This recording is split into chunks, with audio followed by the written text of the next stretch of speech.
Se mettre en quête d'un livre dans sa langue maternelle à l'étranger est un véritable casse-tête.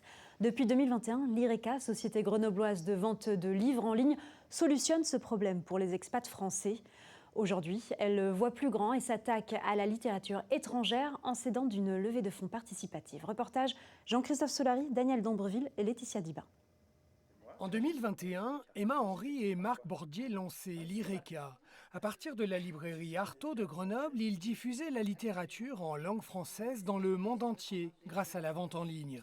L'entreprise affiche aujourd'hui un chiffre d'affaires de près de 9 millions d'euros, assez solide pour passer à l'étape suivante et viser la clientèle des expatriés de l'Europe entière.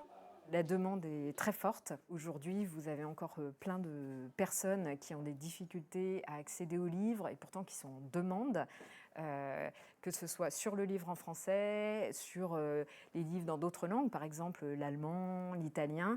Et donc l'idée, c'est de dupliquer en fait cette recette du succès qui a bien fonctionné sur l'export de livres en français sur d'autres langues.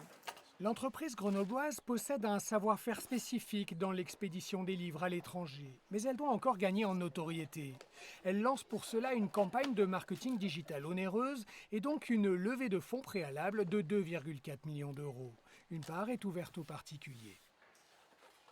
C'est un moyen d'engager toute notre communauté, nos clients, on a plus de 120 000 clients de par le monde, les clients de la librairie Artaud à Grenoble, qui sont aussi quelques milliers, et puis plus généralement tous ceux qui nous suivent et tous ceux qui aiment les livres et qui soutiennent la cause du livre.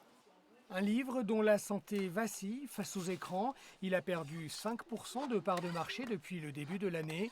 Mais la librairie Artaud, adossée à l'IRECA, se porte bien. L'association des deux structures relève donc de l'alchimie.